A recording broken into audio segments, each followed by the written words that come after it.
enregistré, donc j'espère que je vais avoir assez pour faire ce love sur justement les miracles et les bénédictions. Donc, alors, vous savez, moi, je suis venue un peu... en fait, mon premier intérêt a été aussi un peu ça. Je kiffais cette notion de miracle. Et c'est vrai qu'il y a 2 ans, non, il y a plus de 2 ans, il y a 3 ans, c'était en 2022, en 2024, donc il y a 3 ans déjà, il y a 3 ans. Moi, je suis allée à Lourdes. Alors, comme je vous avais dit, à l'époque, je ne croyais pas en Jésus. Par contre, je sais pas, voilà, je suis née un 15 août, la Sainte Vierge a toujours été présente dans ma vie. Bon, ça, vous connaissez.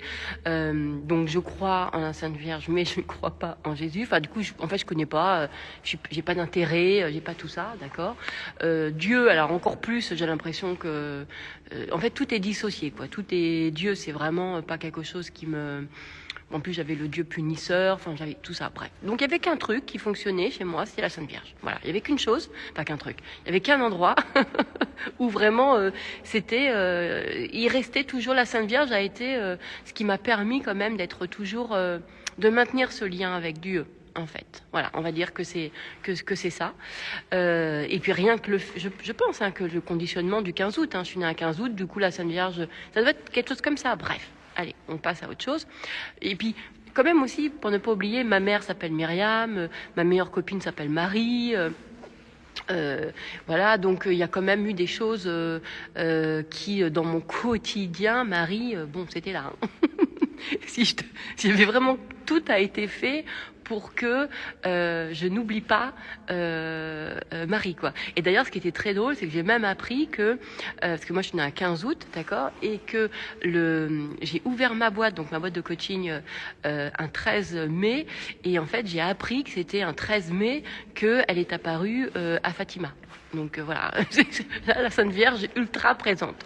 Et bref, il y a 3 ans, j'étais avec mon fils handicapé et on décide d'aller à Lourdes. Voilà. Et au début, je vais vraiment à Lourdes pour lui parce que je demande un miracle évidemment, et je me retrouve devant la Sainte Vierge, et là je demande 2 choses à la Sainte Vierge. Il y a 3 ans, je lui ai demandé 2 choses. Évidemment, la première chose c'était concernant mon fils. À aujourd'hui, mon fils est toujours handicapé, mais moi d'ailleurs je devrais même pas le dire comme ça, parce que à aujourd'hui, ce que je sais de la guérison et ce que je sais de Jésus ne ferait que je pourrais même pas normalement dire ça. Donc, mais ça, je t'en reparlerai dans un autre love, parce qu'il y a eu énormément ces dernières semaines et ces derniers jours, beaucoup d'évolutions concernant la santé et concernant justement les guérisons. Et bref. Donc, et c'est vrai qu'il y a 3 ans, du coup, je vais à Lourdes et je demande 2 miracles. Et en fait, ce qui était fou, c'est que je lui demande de tout mon cœur. Le deuxième miracle était vraiment quelque chose... D'ailleurs, si on demande des miracles, c'est parce que c'est des choses qui sont pour nous impossibles. C'est-à-dire qu'on sent que dans l'état dans lequel on est... Alors moi, c'est même pas une question d'état dans lequel j'étais. C'était dans l'impossibilité.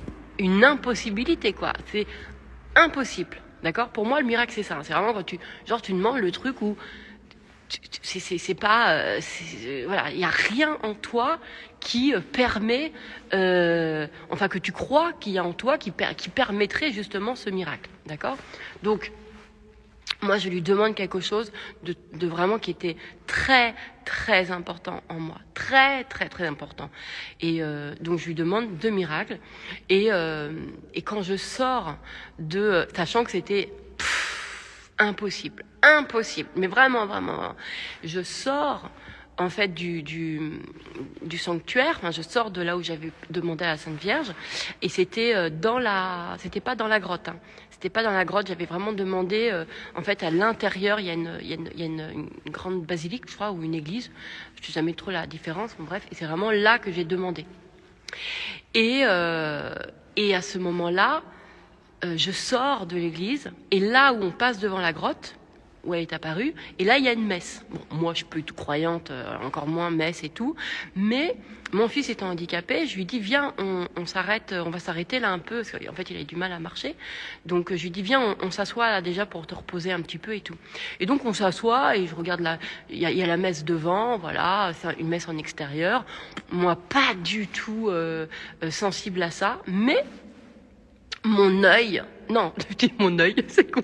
Je tends l'oreille en disant mon œil. Mon oreille tombe sur une parole. Mais ça m'a saisi le cœur. Mais j'ai été comme ça. Mais vraiment, le prêtre, il dit, alors moi je connais à l'époque je connais aucun verset, aucune parole, je connais rien de Jésus, rien du tout. D'accord ? Il dit un truc qui est la réponse, mais c'était surnaturel de ce que je venais de demander à Marie. D'accord ? Donc, je suis choquée. Déjà, je suis choquée. Je me dis, hein ?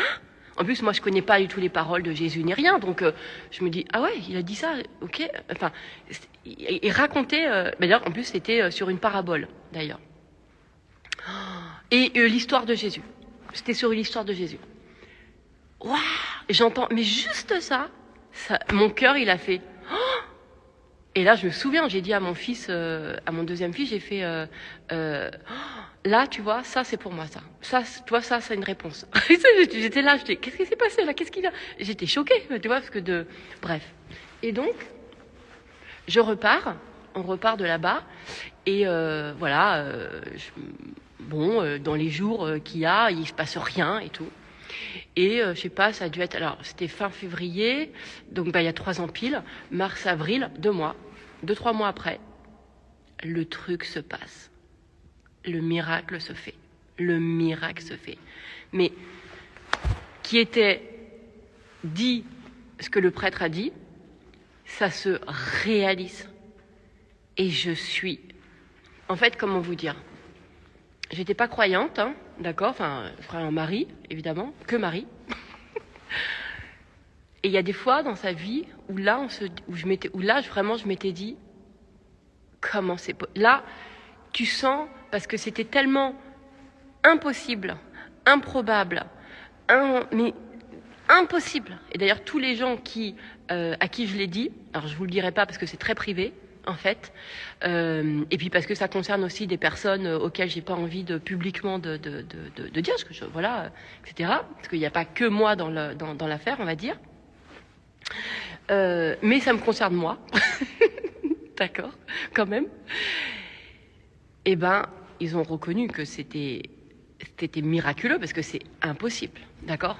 Et le miracle, genre, qui a changé la situation, mais d'une seconde à une autre, d'une façon miraculeuse et à vie. Puisque là, maintenant, ça fait 3 ans et que plus jamais... en fait, plus jamais, il y a eu... voilà, la situation a... c'est irrévocable. Ça ne, voilà, c'est comme ça, maintenant, c'est à vie. C'est vraiment... c'est genre comme si vous avez une guérison à vie, voilà. En gros, voilà. C'est comme si c'était ça, quoi. Et d'une façon, mais... juste incroyable, quoi. Mais et là tu sens. Mais ça m'a pas amené à Jésus, pas maintenant. Il a fallu 3 ans pour que s'y amène. 3 ans. Il a fallu, non, je dis des bêtises. C'était en février 2022 et moi c'était décembre 2023 que je suis allée à Jésus. Donc voilà. Donc vous voyez, ça fait 2 ans, 1 an et demi. Enfin vous comptez quoi. Bref, 2 ans. Donc ça fait 2 ans. Et c'est vrai que, donc déjà moi j'ai vécu cette notion de miracle, d'accord, très fort, très fort. Et ma sœur me rappelait que souvent je lui disais au cours de sa vie que voilà, quand vraiment elle allait pas bien et tout, je lui disais, tu sais, quand c'est vraiment tu sens un jour que tu vas pas bien et tout, elle m'avait rappelé que je l'avais ramenée dans une église pour allumer un cierge et tout. Il y a des fois des choses comme ça on oublie, hein. En plus moi j'oubliais que, et toujours auprès de Marie, d'accord. Donc j'ai vécu ce miracle, mais ça m'a pas rapproché, étrangement. Je l'ai vécu comme quelque chose très waouh, mais ça m'a pas du tout approché encore de Jésus. Je suis pas devenue chrétienne pour autant, pas ça. Et c'est ça qui est fou, hein, c'est que c'est là où je me rends compte que il a beau faire des miracles dans ta vie, ça a beau faire des choses extraordinaires, etc. Ben on va quand même douter, quoi. C'est fou, hein. C'est hallucinant. Et là, moi, ce qui m'est arrivé, c'est miraculeux de chez miraculeux, mais vous imaginez la façon dont ça s'est fait. mais personne ne pouvait, même avec la plus grande imagination, la plus grande spéculation, la plus grande n'importe, impossible d'imaginer, impossible. D'où le miracle. Voilà. Et donc, étrangement, donc je portais toujours ce miracle en moi de ce qui s'était passé, mais ça m'a pas amené. Et puis après, les mois sont passés et tout ça, et non, et ça m'amenait pas à Jésus, ça m'amenait pas à prier. Non, je restais comme encore avec juste les miracles, voilà, et auprès de Marie, quoi, tout simplement. Donc c'est marrant, hein, comme quoi. Hein, et pourtant. Hein, des fois, je me dis, mais c'est fou. Pourquoi à ce moment-là, j'y suis pas allée, moi, à Jésus? Pourquoi à ce moment? Je ne sais pas. J'en sais rien. Alors que là, j'avais toutes les preuves. Toutes les preuves. Mais j'avais pas du tout un œil de Jésus. J'avais que Marie. Que Marie et les miracles. Voilà. Et alors aujourd'hui, il y a un discours, hein, on dit oui, non, il faut... en fait, on prie pas à Marie, on demande à Marie d'intercéder auprès de Dieu. Bon, écoutez, moi, je pense que quand je prie Marie, je prie Dieu, en fait.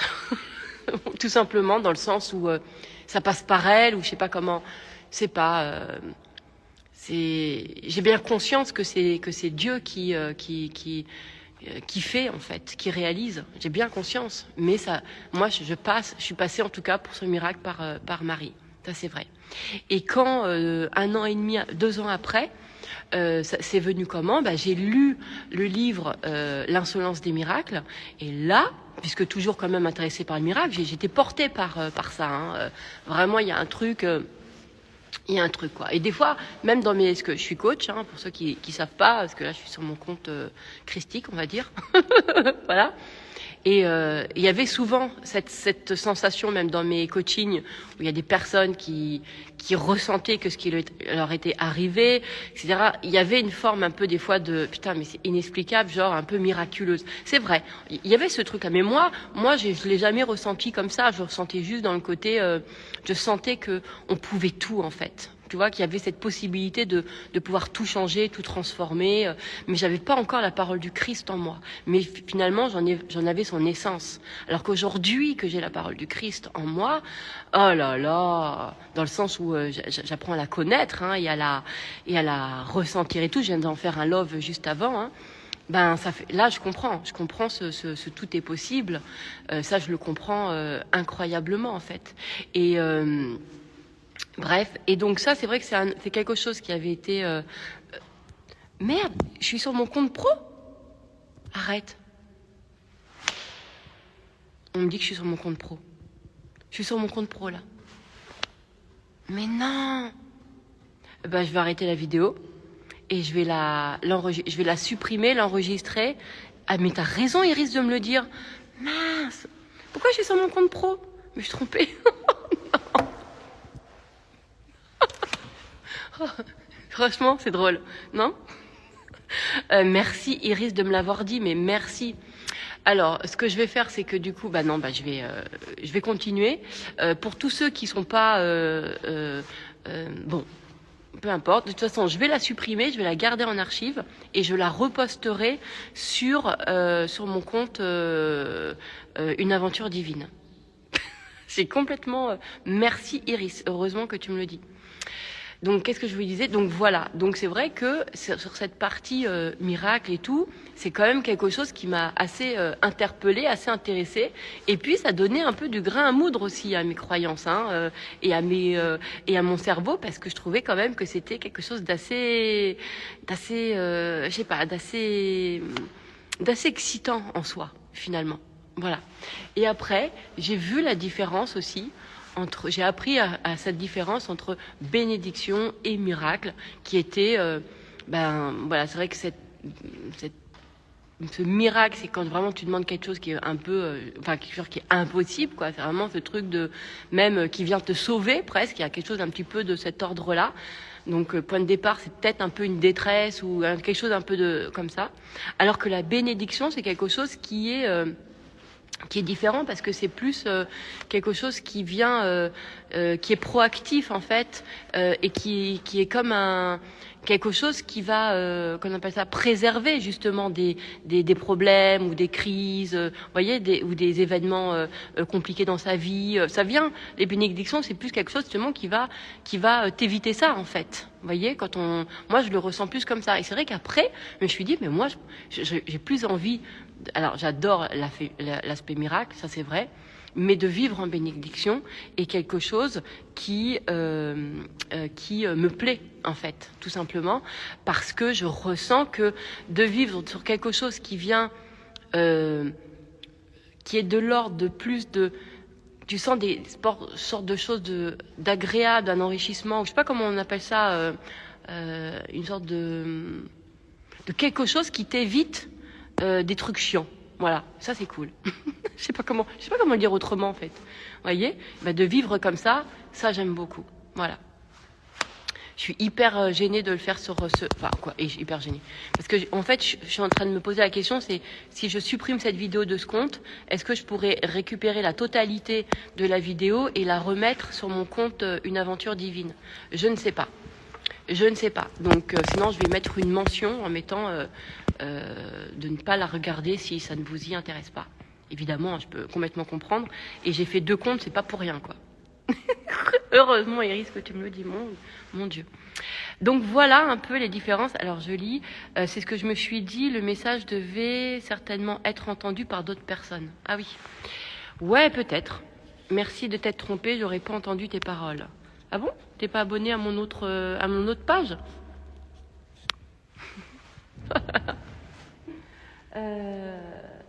Que vous dire d'autre? Voilà, donc tout simplement alors cet aspect miracle, je l'aime encore parce que je vois bien quand même à quel point, de toute façon, voilà, ça nous donne aussi un sentiment de tout ce qui est possible. Ah mince, j'avais pas vu qu'il y avait quelqu'un. Tout ce qui est possible de faire, de vivre au-delà de nos croyances. Ça aussi, c'est quelque chose de magnifique.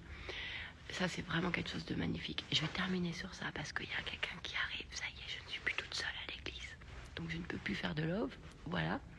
Et je vais voir du coup si je le maintiens ou si je le supprime de ce compte pour le mettre sur mon autre compte, Une aventure divine. Voilà. Ah, tu connaissais pas l'autre compte? Pourtant, je n'arrête pas en story de le mettre. Donc j'ai créé un autre compte qui s'appelle Une aventure divine dans lequel je raconte. Voilà, tout simplement. Je vous embrasse très fort.